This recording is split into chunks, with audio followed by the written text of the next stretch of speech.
Before we write off this global commodity super cycle completely, I'd like to show you a chart on the positioning among speculants in the market in the US dollar. The market is still, broadly speaking, long the US dollar. It made sense throughout 22. And as of now, short term, it could make sense again. But if we get a true pivot from the Fed Reserve, it's debatable by now, but if we get that true pivot towards the second half of the year, then it may make sense to bet on a weaker dollar again on a more structural basis.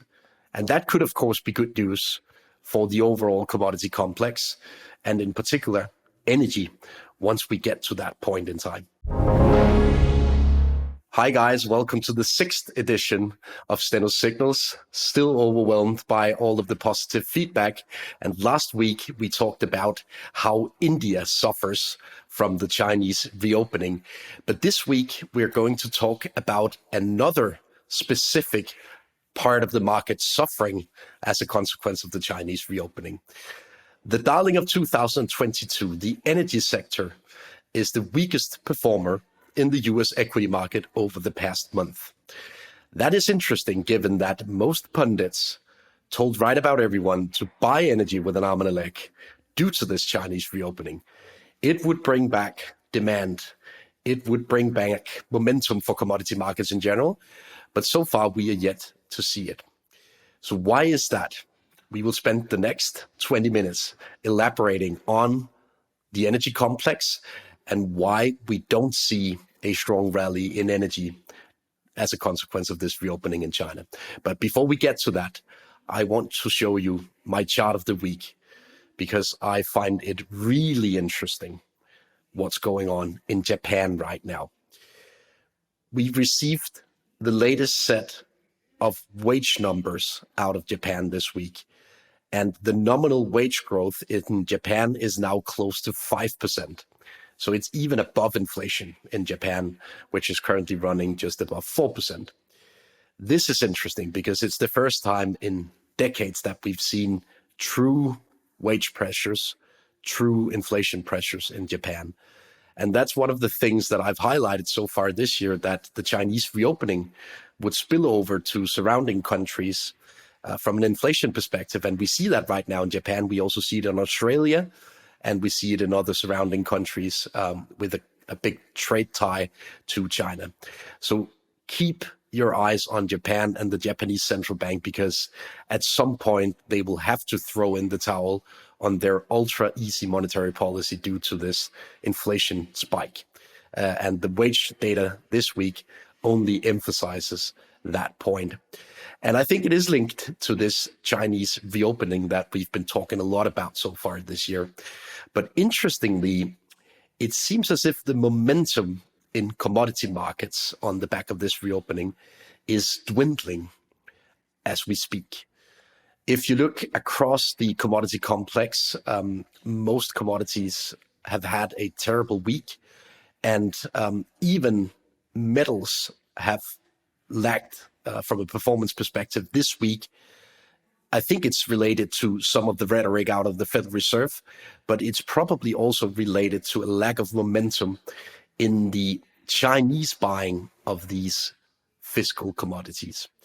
If we look across the industrial metal space, we have declining momentum in copper, zinc, nickel, everything related to the industrial cycle.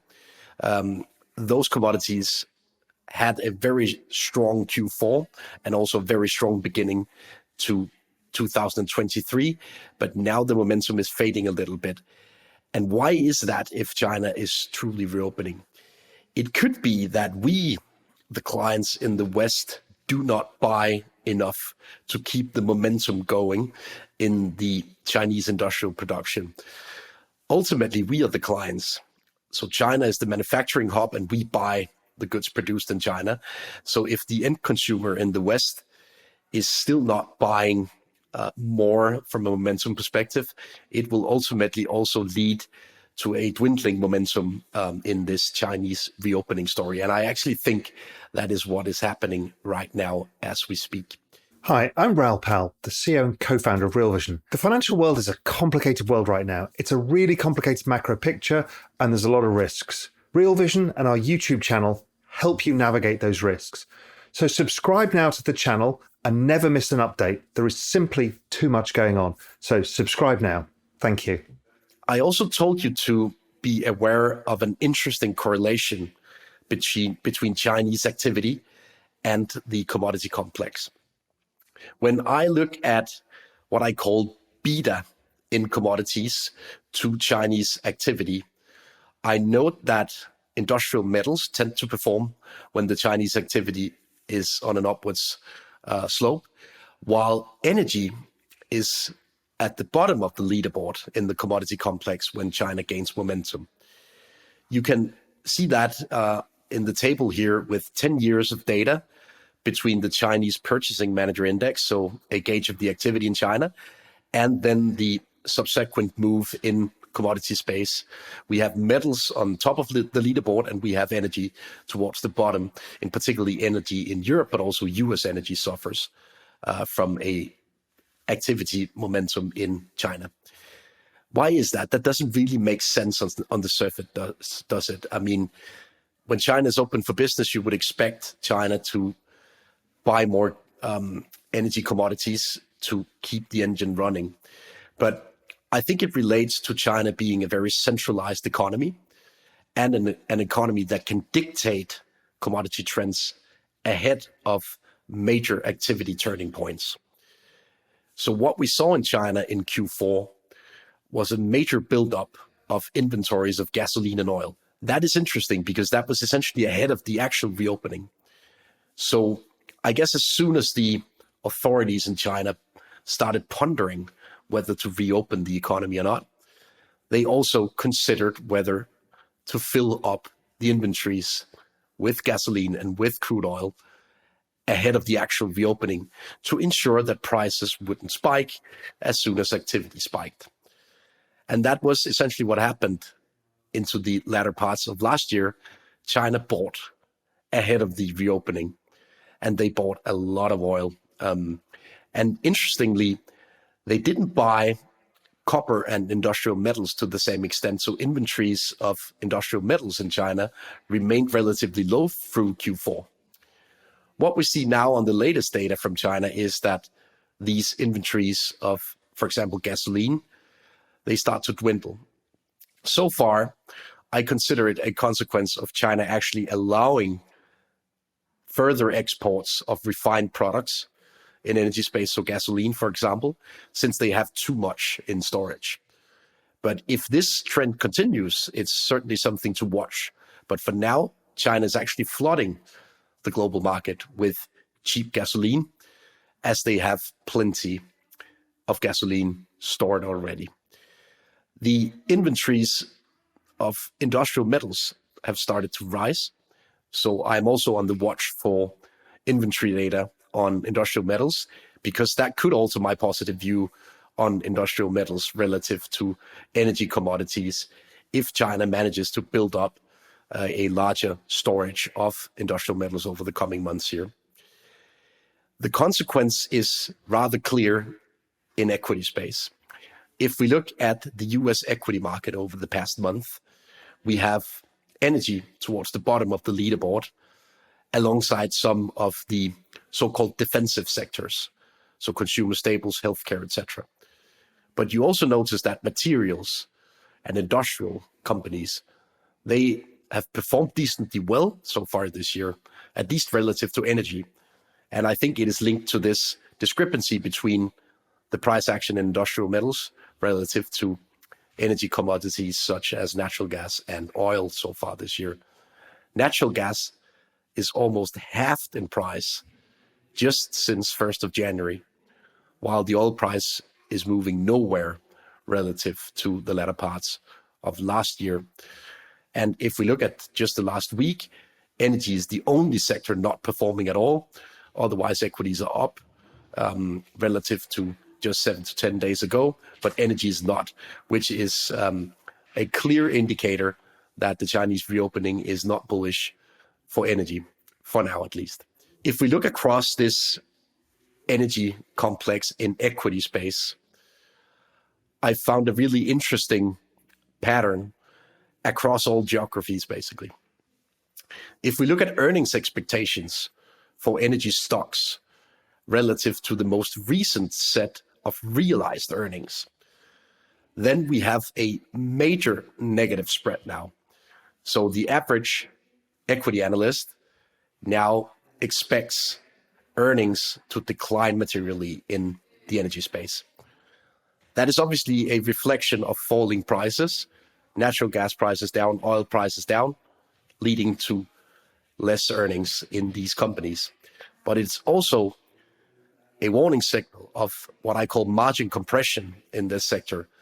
If inventories start to rise more rapidly across the West, I would argue that it's an early hint that margins will also be compressed for refiners and other parts of the energy supply chain relative to the almost extreme margins that we got used to last year for refiners.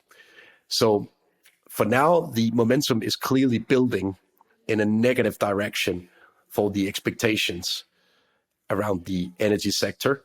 And it's a global story. It holds no matter whether you look at US energy equities, European energy equities, Australian energy equities. The energy sector is suffering from a drawdown in the expectations. For now, I don't really see any confirmation in price action that will alter my view on the energy sector, as I've been saying throughout January. The reason is that we actually have the first signs of growing inventories in the West as well. And that is a game changer relative to last year. We all remember how Biden actively promoted a policy of pushing more and more supply on the market from the strategic petroleum reserves. That is now a story of the past. And yet we don't see a spike in oil prices as a consequence of it. That is interesting because if you look at inventories in the US, they've actually gained momentum over the past, say, 3, 4, 5 weeks, even without the US administration doing anything actively to support it. So the private market is starting to add to inventories, which to me is a hint that the demand side is not really keeping up pace with the supply side currently in oil space. And we've been discussing over the past months whether OPEC Plus would decide to cut supplies as a consequence of this. But I still struggle to see that as a feasible scenario. First of all, from a geopolitical perspective, Russia is now incentivized to pump as much as they can. They were not a year ago. And that is an interesting change of scenery for the OPEC Plus discussion, since Russia now clearly wants to sell more to fund the war operations in Ukraine.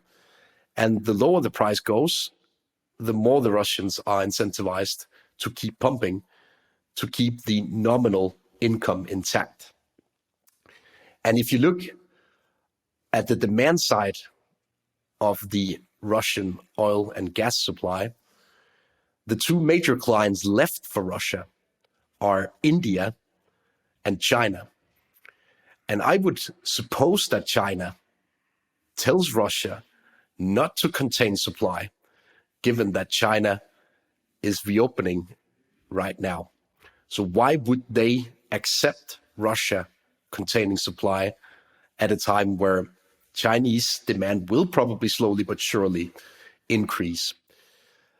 That is a major game changer for the OPEC outlook relative to last year, where OPEC had the upper hand against the West and against its clients. I would argue that the table has turned on the bargaining power in the energy complex as well. Due to geopolitics and due to Russia now urgently needing to increase production, if possible, to fund the current war operations in Ukraine. And they are strongly incentivized to do so, given the slide that we've seen in both natural gas and oil prices recently. And the story of booming supplies is even clearer in natural gas space. As I said a few minutes ago, the price of natural gas is down 50% since New Year's, and I would expect more to be coming. The reason is that inventories are booming relative to the same time last year, and it's a global phenomenon by now. I've created a so-called probability-weighted model on the subsequent move in the spot price of natural gas, given 3 parameters: temperature, inventories, and demand. And right now, the storage/inventory component of this model is as bearish as it can be. It almost scares me how bearish it is. So there is a major supply glut of natural gas right now as we speak. And that is almost bizarre, given that 6 months ago, we all feared this lack of natural gas in the West. But for now, a clear supply glut. And the reason being that the demand side is not super strong. First of all, due to the slowing growth out there. Secondly, the demand side is not strong due to an overall hot winter in Europe and in the northern parts of the US relative to averages. And then the supply side is now starting to surprise positively. That was not the case throughout 2022, where we had negative surprises to the supply of natural gas almost on a monthly basis. And if we look at the same model for European natural gas, it is almost as crystal clear a picture. The supplies are booming. There are no reasons to expect a price spike, given that supplies are now more than plenty for this winter. And even though the running supply of natural gas is down 25% roughly in Europe, Europe has managed to fight its way through this winter without spending too much. And that is, again, a marked change of scenery compared to last year. And for now, there are no reasons to expect the inventory to drop in a way that is unseasonal, I'd say. And therefore, also from a European perspective, frankly, from a global perspective, we have a supply glut of natural gas currently. What a change of scenery compared to last year. But if we look a bit ahead, I think the key to this story around commodities and whether they can enter a super cycle, that's been one of the key discussions points last year. The key to that story is the US dollar. If the US dollar starts weakening, broadly speaking, against all peers, it may be a hint of a more bullish price action in commodities, broadly speaking. That is typically the case, at least. And right now, we've seen a slight reversal of trends in the US dollar as well, since we have firmer rhetoric from the US Federal Reserve. We have a repricing of short-end interest rates in the US. So the expectations for the peak rate for the Federal Reserve have increased lately. And that is typically something that spills over to a slightly better price outlook for the US dollar. And that is in sharp contrast to what we saw through most of January and also the latter parts of last year. And currently, the dollar has turned into a headwind for commodities rather than a tailwind. And therefore, I think there's an important repercussion for global equity markets to consider given this. We've spent most of this year discussing the cyclical upturn in China and the spillovers to Europe. And oh boy, equities have partied in Europe in January, especially countries with a big trade link to China, Germany as an example.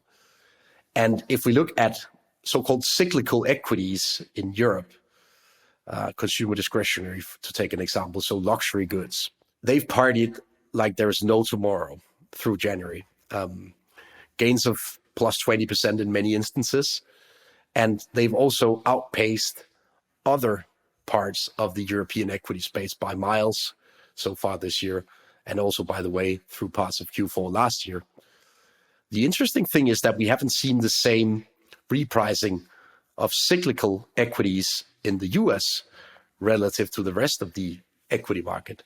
One reason could be this lack of momentum for commodities, but the other reason could be that markets didn't really expect the US to regain a little bit of short-term momentum due to this Chinese reopening. It was clear that Germany would regain momentum from it due to the very clear links to China, but it was less clear that the US would regain momentum. But given what we've seen from US growth gauges over the past week or so, I would argue that it makes sense to bet on this short-term cyclical upswing in the US over the next 2 months now, rather than in Europe. So I told you earlier this year to buy the European story. I think that story is starting to run on fumes by now.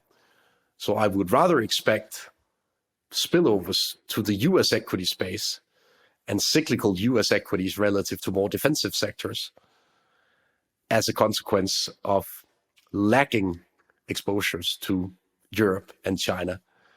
So it all started with this reopening. It spilled over to Europe, and now I think there is a chance that we will see a good month or two in the US as a lack consequence of it. But before we write off this global commodity super cycle completely, I'd like to show you a chart on the positioning among speculants in the market in the US dollar. The market is still, broadly speaking, long the US dollar. It made sense throughout 22. And as of now, short term, it could make sense again.